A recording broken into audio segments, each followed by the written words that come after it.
Hey guys, Karen with Curl House. I'm a licensed cosmetologist and a certified trichologist. And today I'm going to talk to you a little bit about my female pattern hair loss and my hair loss journey. So I posted a video on how to trim your ends a few weeks ago. If you didn't see it, you can check it out above. But anyway, in that video, I pointed out that the top of my hair was thinner and that I had female pattern hair loss. And I got quite a bit of responses from my Curl House community. You all asked me to talk about my journey and what do I do to restore my hair. So that's what I'm going to do today. So I have what's called female pattern hair loss.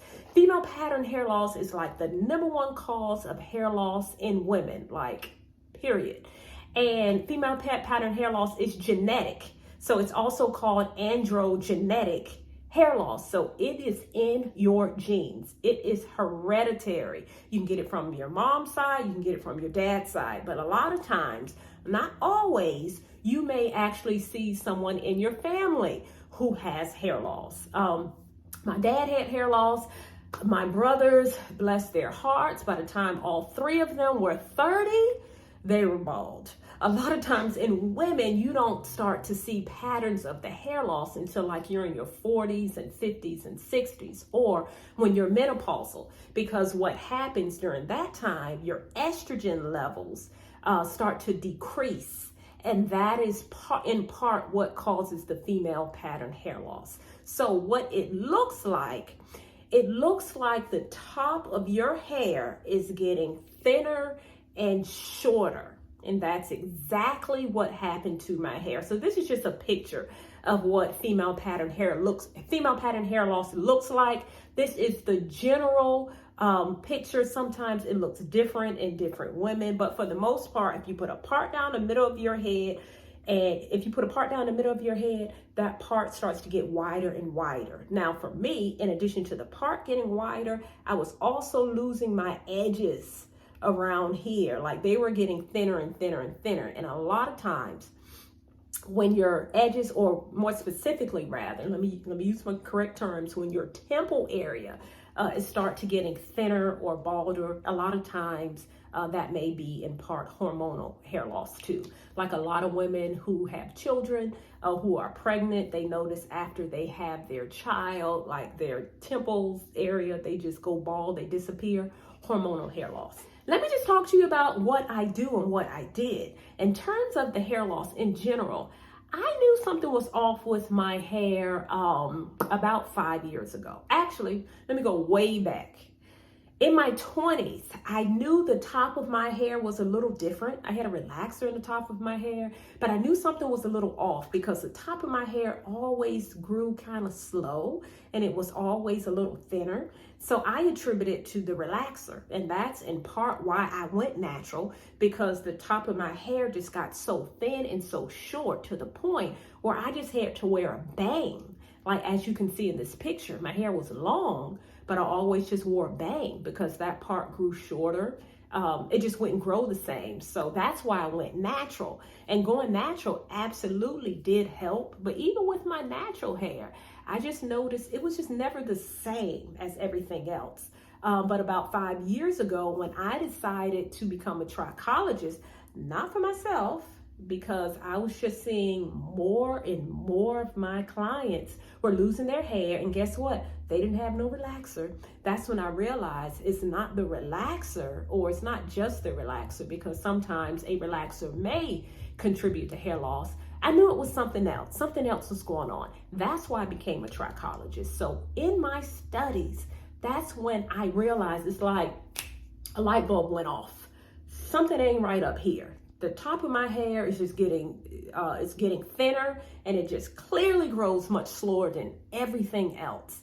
I knew after assessing myself and going to another one of my colleagues who's also a trichologist that I did have that genetic type of hair loss. So that's just a little background on what it is. So about 5 years ago, I realized that my hair, it was getting super, super thin. Like I knew that hair loss disorder had kind of kicked in.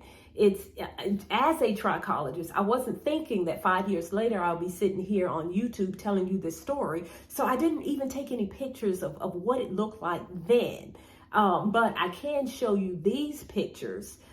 This was back from maybe 4 years ago when I hit sister locks.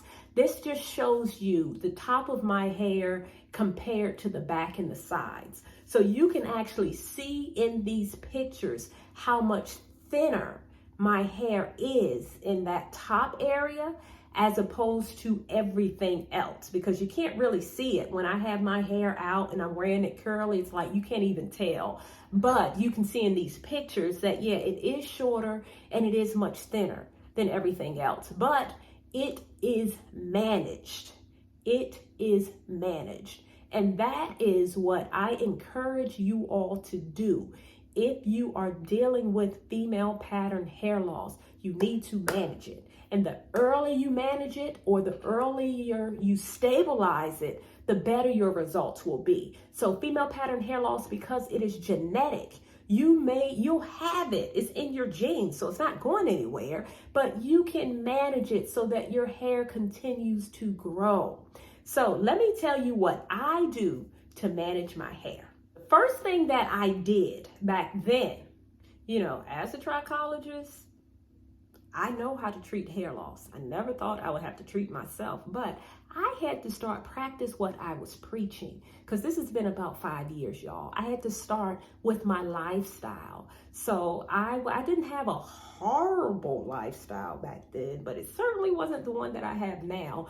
But I immediately made changes to my diet. So regardless of what type of hair loss you have, even though mine was genetic, I knew that I had to make changes to my nutrition. I just started to incorporate a lot of healthy foods into my regimen. I cleanse my hair more frequently.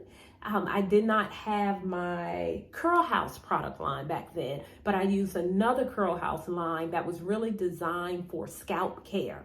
So I cleansed my scalp more frequently back then, and I applied serums to the scalp to help increase blood circulation. So plant-based products that had like rosemary and peppermint on the scalp to increase blood circulation to my scalp. And the third thing I did back then is to stabilize it. I used this. So this is a Hair Max low light laser therapy. You can actually put it right on your scalp like this and let it sit. And what it does, the lights on the inside, it's like energy, and energy is what your cells need to regenerate. So, and this laser, I actually did a whole video on this. You can look at it above. But this laser is like FDA approved laser for hair loss. It's been around for years. It's great for genetic hair loss. So you can go online and look up, the benefits of it. But again, I'll put that video above if you want to check it out. So I would put this on my scalp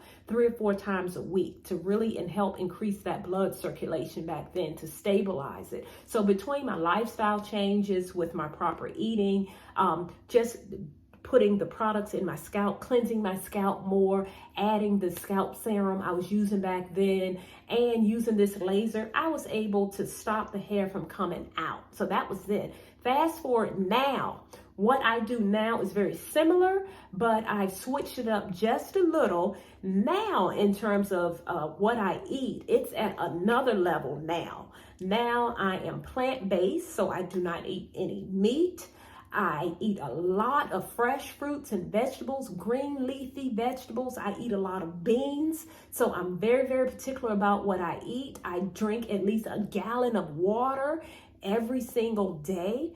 I've noticed improvement in my scalp just from what I eat. It's like when you're giving your body what it needs through fresh fruits and vegetables and through the stuff that God gave us right on earth, you will notice a difference in your hair. So I have really stepped it up now, and I definitely notice a difference in my hair. So I exercise more. I go hard in the gym now. Going to the gym increases blood circulation within your body, and that is what your scalp needs to restore the hair.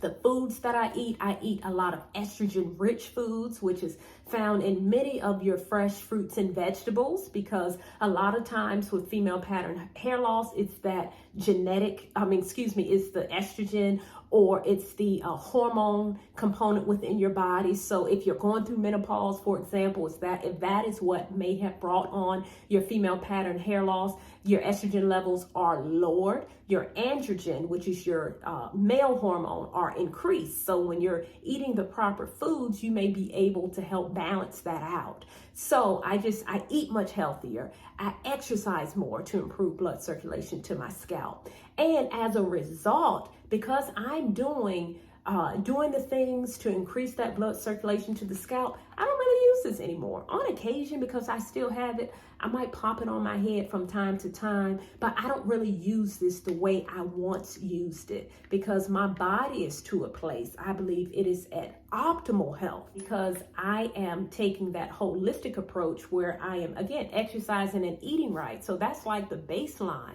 That's going to help with my female pattern hair loss. Now, in terms of products, I still cleanse my hair, but of course, as opposed to using a different product line, I use my own product line that I developed specifically for people who are dealing with slow growing hair or hair loss or dry, itchy scalp, because the ingredients in the Curl House product line is really designed to decrease inflammation of the scalp, to increase blood circulation of the scalp. So I believe in taking that two-pronged approach, internal and external. So it is definitely okay if you are applying a serum to your scalp to help to increase the blood circulation. That is how I treat my hair loss. That is how I manage it. I first manage it with lifestyle. I try to eat fresh fruits and vegetables. I cut out a lot of processed foods. I cut out a lot of junk food. Not saying I don't eat it, but I don't eat it regularly at all. I exercise a lot. I'm in the gym trying to get this body healthy, increasing blood circulation. And I use topical products as well to help increase blood circulation at the top.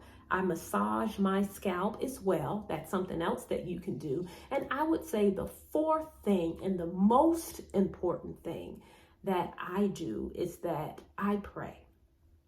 That is me, y'all. I'm going to pray. And prayer helps me to manage my stress. So even if you have what's like the catch-22, it's that stress can exacerbate hair loss. It can lead to hair loss. But when your hair is coming out, aren't you stressed, right? That increases your stress. So it's going to be very important that you manage your stress. There are many different types of stress management techniques. I pray. If I'm stressed out, then that just means I ain't praying enough. I even wrote and prayed a prayer for those who are dealing with hair loss. If you haven't seen it, you can look at the video above.